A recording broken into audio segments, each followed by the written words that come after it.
Didik TV KPM. Bertemu kembali kita dalam Didik TV KPM dan sekarang Irfan masih bersama dengan Cikgu Teknologis Muhammad Zaki Said di mana kita sedang belajar mengenai geografi untuk tingkatan 3. Jadi Cikgu, jom kita teruskan dengan topik yang seterusnya. Okey, murid-murid di rumah bersedia? Irfan, kita nak bincangkan ciri-ciri dan jenis tumbuh-tumbuhan semenanjung dan hidupan liar di dunia. Baik. Bila ada hutan, mesti ada penghuninya, betul? Bila ada rumah, siapa penghuninya? Kitalah. Kitalah. Okey. Kucing satu lagi. Okey. Kucing pun perlukan rumah. Ada Cikgu? Okey.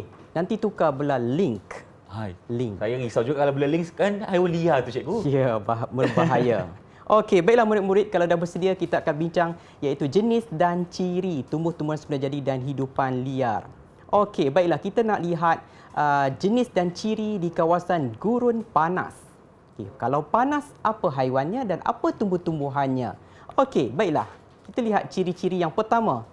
Biasanya tumbuh-tumbuhan ini tahan kepada cuaca panas ataupun jenis xerophyt. Okey, murid-murid di rumah, saya nak tanya. Murid dan talian, saya nak tanya, jenis xerophyt ni macam mana? Apa itu pokok jenis xerophyt? Jenis xerophyt. Saya cikgu. Ya, Nurin. Xerophyt ini tumbuhan yang mampu hidup di kawasan yang panas. Maksudnya dia tahan kepada cuaca panas. Baik. Kita tahan tak? Kita bolehlah sikit-sikit Cikgu. Hari pertama dah demam, betul tak? Betul. Okey, kalau melainkan kita dah tinggal lama, kita dah menyesuaikan diri dengan persekitaran panas. Baiklah, bagi tumbuh-tumbuhan, apa ciri-cirinya adalah contohnya tumbuh secara jarang-jarang. Antara contohnya adalah seperti pokok kaktus yang ada di hadapan Irfan sekarang, kemudian prickly pear, semak samun berduri, rumput esparto dan pokok akasia bantut. Biasa pokok akasia ni dia tumbuh secara bersendirian. Okey, tapi tak tinggi tapi dia rendang. Okey, kemudian akarnya panjang dan menjalar. Kenapa akar panjang, Irfan? Kenapa akar panjang? Kenapa pokok di kawasan gurun akarnya panjang? Sebab mungkin nak dapatkan sumber air Cikgu. Ya, betul tak murid-murid di rumah? Betul. Okey, betul. Kena bagi Okey. bintang dekat Irfan. Boleh. Okey. Baiklah, seterusnya adalah daun berkilat, liat dan juga berbulu. Okey. Sebab kita tengok depan Irfan sekarang pokok kaktus ni berduri. Betul, Dia berduri. berbulu supaya tertahan kepada nak mengelakkan daripada resapan air semasa proses transpirasi. Okey, baiklah. Antara contohnya rumput esparto dan juga kaktus. Okey, yang telah saya perkenalkan tadi. Kemudian seterusnya kita nak lihat pula haiwan. Contohnya adalah Adex antelope. Ini adalah salah satu daripada sejenis juga rusa. Okey, kemudian contohnya adalah unta jugalah. Pernah naik unta? Belum lagi? Belum lagi. Unta kenapa berjalan perlahan?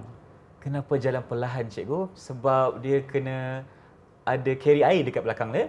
Ya, betul. Betul? Dia ada air simpanan. Betul, air simpanan. Tapi dia cuba untuk mengelakkan kehilangan haba.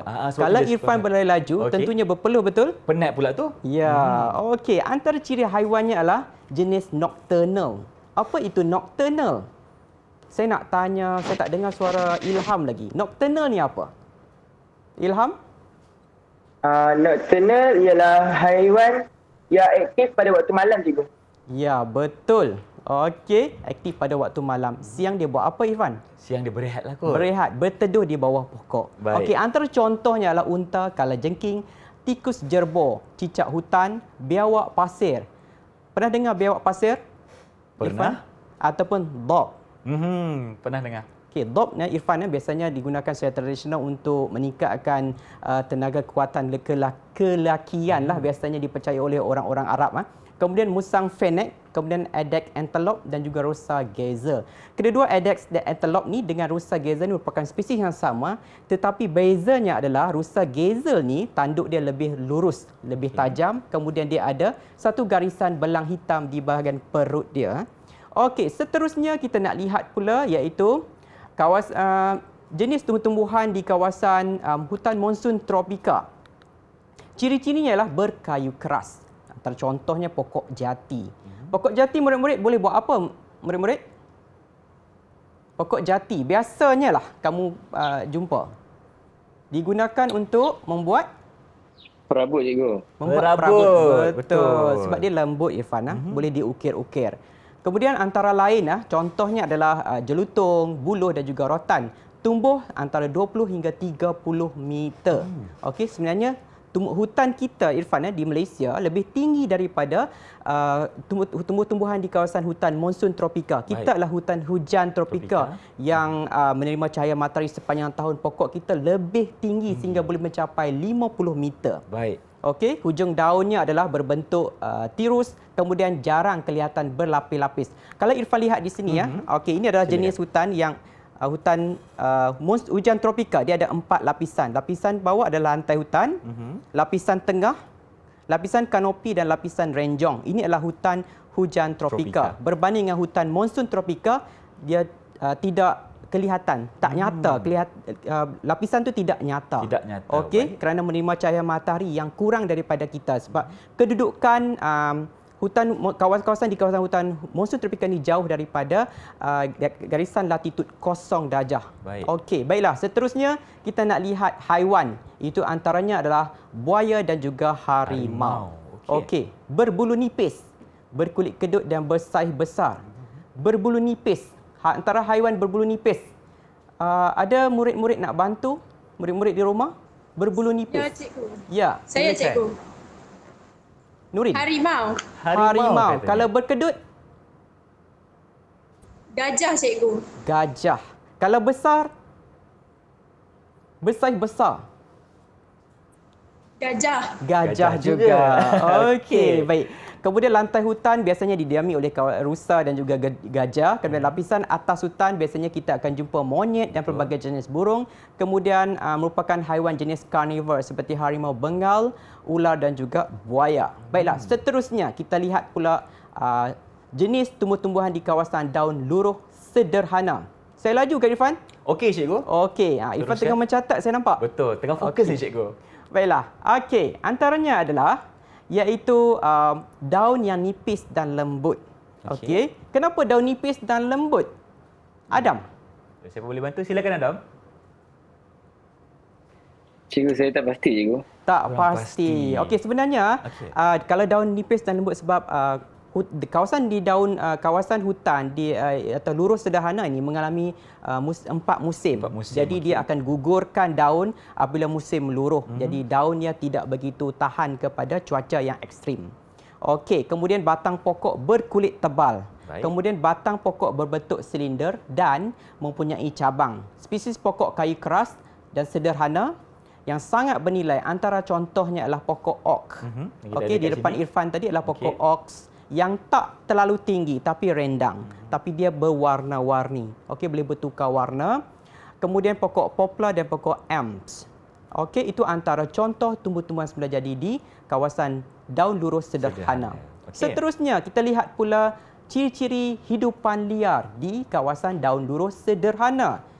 Okey, haiwan-haiwan ni Irfan dan murid-murid di rumah dapat menyesuaikan diri dengan situasi 4 musim. Contohnya cikmang. Cikmang ni dia selalu berhijrah ataupun berhibernasi pada musim sejuk. Okey, saya nak tanya Rabiatul. Hibernasi ni maksud dia apa? Tidak aktif dan tidur pada waktu malam. Kuat tidur juga. Kuat tidur hibernasi ni. Okey, betul. Okey. Antara contohnya adalah white leather hair streak, kemudian laser purple emperor. Nama sedap ni. Okey, jangan letak nama anak. Okey. Kemudian rusa badger, tupai merah, beaver dan juga musang merah. Okey. Kemudian antara burung adalah burung belatuk hitam. Okey. Okey. Dalam ketiga-tiga haiwan ni Irfan pilih yang mana? Saya pilih musang merah, cikgu. Kenapa? Sebab musang merah ni dia bagi saya kelihatan satu haiwan yang ganas dan juga berani. Kenapa tak laser purple emperor? Laser purple emperor ni bagi saya satu haiwan yang cantik dan elegan, cikgu. Oh, tak nak cantik-cantik, nak yang kuat. Betul. Okey, baiklah murid-murid. Kita teruskan dengan hutan conifer. Okey, jenis tumbuh-tumbuhannya, jenis ciri-ciri tumbuh-tumbuhannya ialah terdapat hanya beberapa spesies sahaja. Contohnya pokok pine, pokok fir, spruce dan juga cedar. Okey, biasanya kanopi berbentuk kun. Kemudian batang pokok berkulit tebal, lurus dan juga tinggi. Kenapa batang pokok berkulit tebal? Okey, murid-murid di rumah, murid-murid dalam talian boleh bantu saya? Siapa nak jawab soalan cikgu? Kenapa berkulit tebal batang pokok ni? Batang pokok di hutan conifer. Silakan. Ada siapa nak cuba Tak bantu? pasti ke? Okey. Abang Irfan pun kurang pastilah cikgu. Macam Oh, mana? tak Kenapa? pasti.